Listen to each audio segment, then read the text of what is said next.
Hi there. I thought I'd share a short video reflection on the scripture readings that have been suggested for churches to reflect on this Sunday. It is going to be the Sunday of Pentecost, and the scripture readings that have been suggested are from the book of Numbers, chapter 11, verse 24 to 30, and from Acts, chapter 2, verses 1 to 21.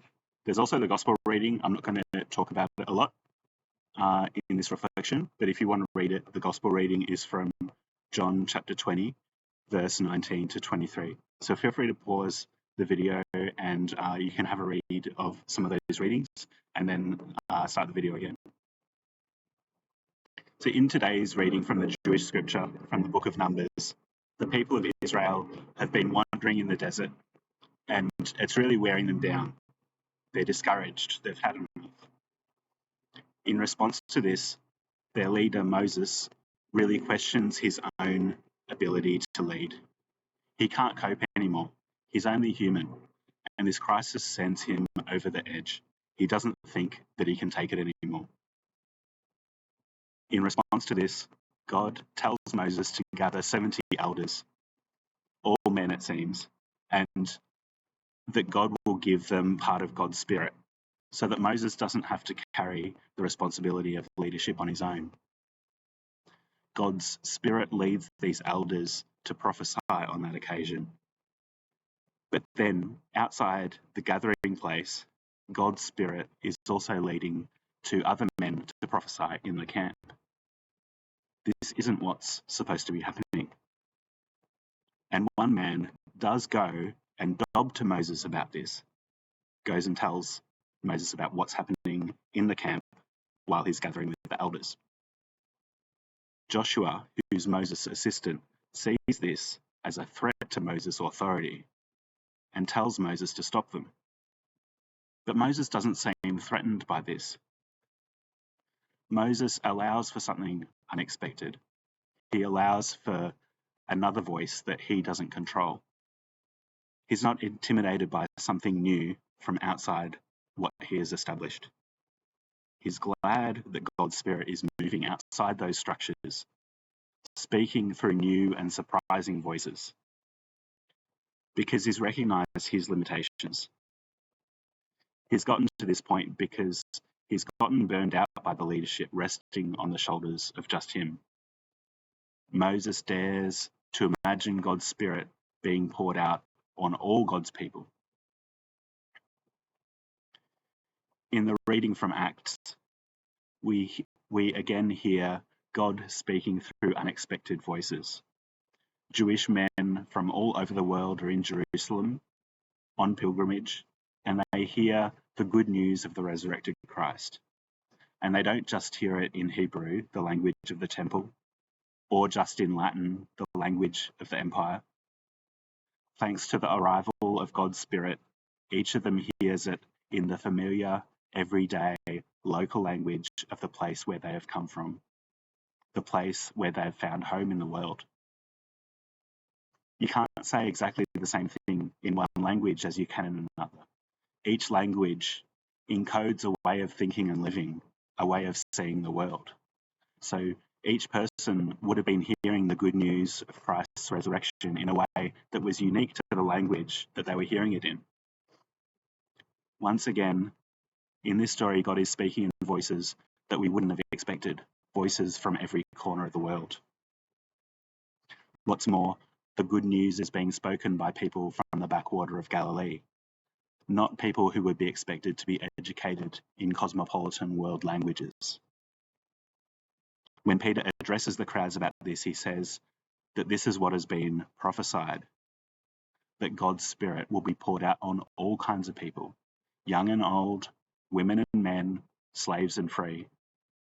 Even though this may not be what was expected in the past, and even though this might not have been realized at this stage in the story, God's Spirit is doing something new, flowing over previously established boundaries. It can be difficult listening to voices that come from places that we don't expect. It can be difficult when prophetic voices say things that we don't want to hear.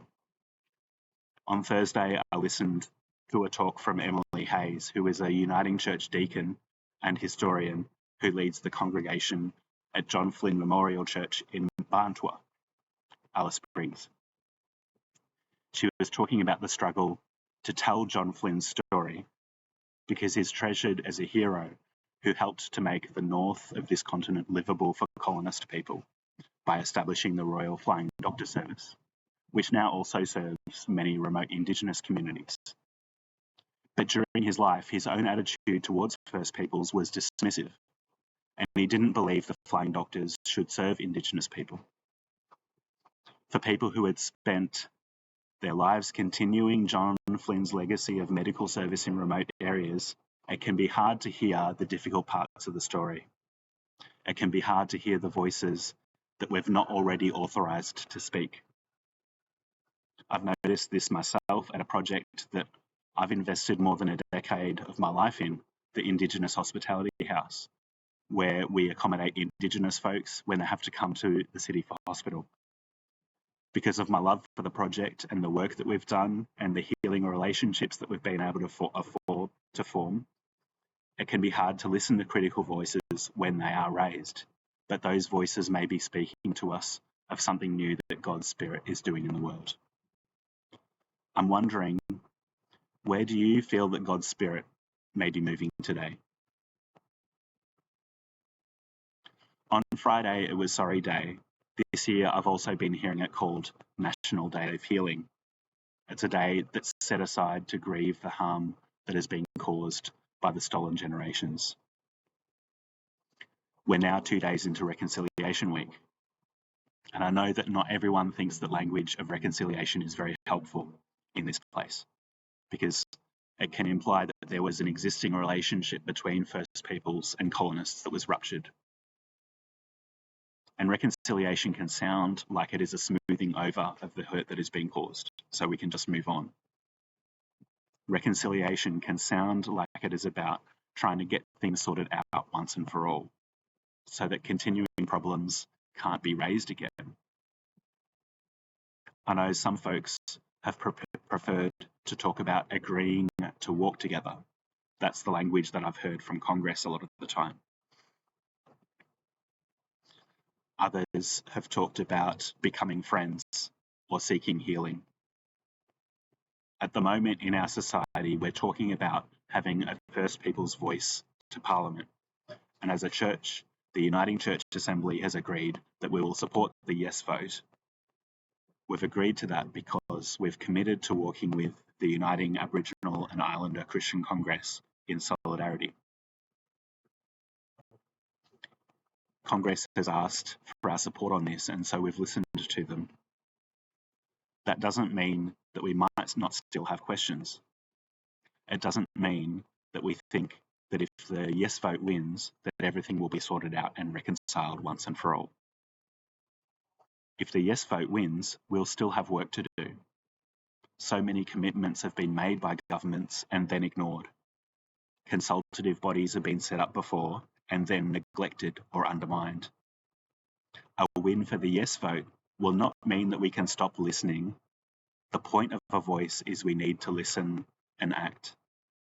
We need to keep listening to people when they tell us about how they're impacted by racism in policing. We need to keep on listening to people when they tell us about how they are impacted by the prison industry, something that causes grief to plenty of colonist people as well. We need to keep on listening when they ask for their land, their inheritance back, so that they can care for it and take responsibility for it. We need to keep listening and allow our hearts to be moved when they ask for a treaty. It's difficult to listen to prophetic voices when they unsettle us.